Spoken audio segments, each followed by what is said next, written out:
नर्मदे हर. आज आहे 4/1/2026 आणि आज सकाळी आम्ही इथून निघतोय. या आश्रमाचं नाव आहे बाबरी माँ नर्मदा सेवा आश्रम. अगदी छोटासा आश्रम आहे आणि रात्री आम्ही लोकसुद्धा कमी होतो, 20-1 लोक होतो, पण छान व्यवस्था झाली. प्रसादी बनवून मिळवावं लागली, बना की पालिया. आणि आता निघतोय पुढे मार्गाला. असं गेट आहे इथे छोटंसं गाईंना न जाण्यासाठी. नीचे से जाना है आणि आता तट मार्गाने जायचं आहे. नदी के किनारे माई के किनारे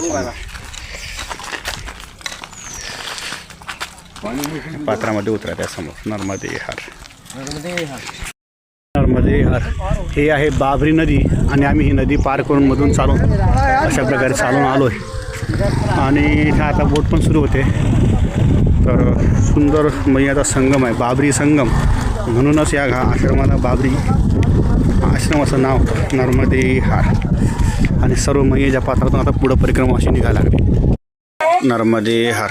सकाळी सकाळी बाबरी नदीच्या संगमावरून इथं आलो आणि जाजना नावाचं छोटंसं गाव आहे. या गावात हा परिवार आहे.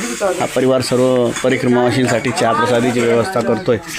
खूप आनंद आहे. चहा मिळाला आणि थंडी खूप आहे. थंडीमुळे थंडी आणि चहा हे जसं जोडलेलं समीकरण आहे, त्या पद्धतीने ते प्रसादी मिळाली चहाची. बरं वाटला. खूप धोका आहे आणि एमपीची सर्दी आणि त्यातल्या त्यात मिर्यादा तट, नर्मदेचे खोरे, खूपच वातावरण आहे. सकाळी आज आम्ही उठलो तर ताशी 40च्या गतीने वारे वाहत होते आणि 12-13 डिग्री तापमान आहे.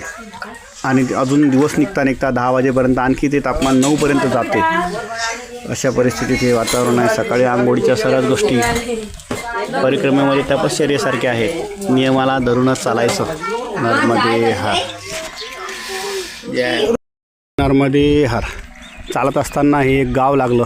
गावाचं नाव फार मजेशीर आहे, ग्राम मठ्ठागाव टप्पर. सकाळचे 9:15 वाजले आणि असंच नाव आहे त्या गावाचं, मठ्ठागाव टप्पर. छोटंसं गाव आहे मैच्या तटावर. वाळू उपसा इकडे भरपूर होतो, त्यामुळे त्याकरता रस्ते कॉन्क्रीट वगैरे सगळं झालेले आहेत.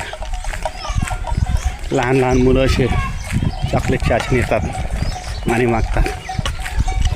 आपल्याजवळ असलं तर दिलं जातं. नर्मदे हर. नर्मदे हर. आनंद आहे. नर्मदे हर. नर्मदे हर.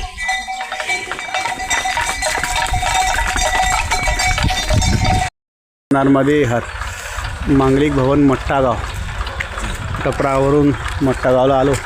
टपरामध्ये चहा प्रसादी झाली आणि मठ्ठागावात इथे बालभोग प्रसादी इथल्या गावकऱ्या मंडळींनी दिली आणि सुंदर पोहा बालभोगमध्ये मिळाला. आनंद झाला तेवढ्याने. आणि आज थोडे थंड वातावरण आहे, पण कालच्यापेक्षा थोडं कमी वाटतं आहे. नर्मदे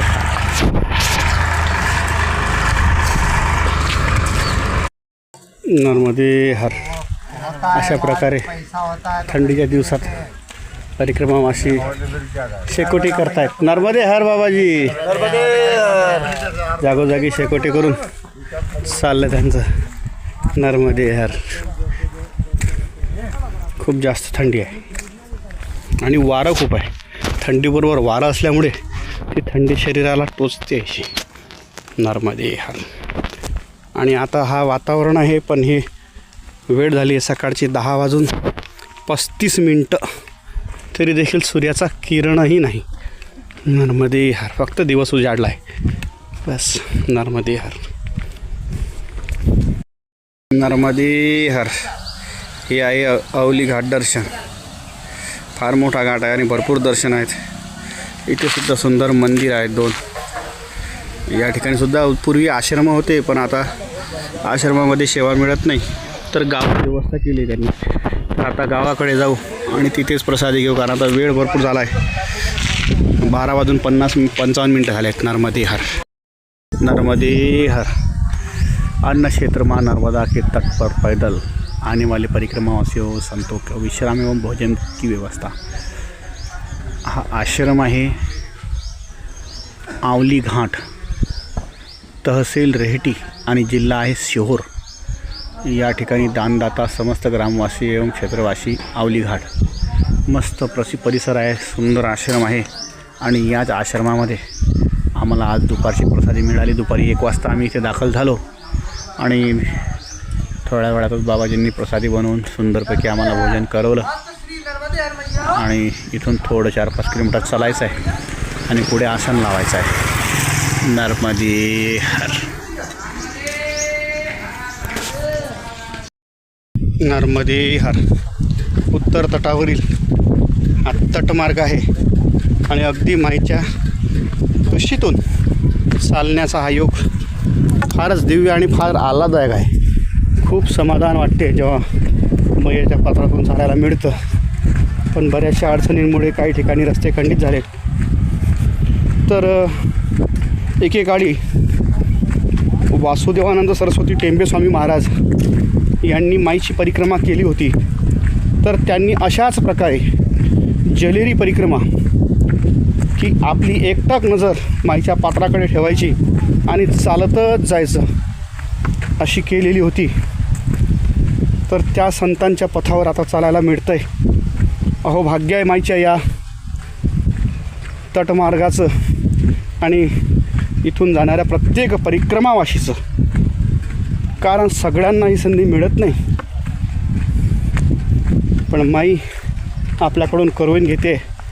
खरोखर या शरीराचं खरं हित याच्यामध्येच आहे. नर्मदे हर.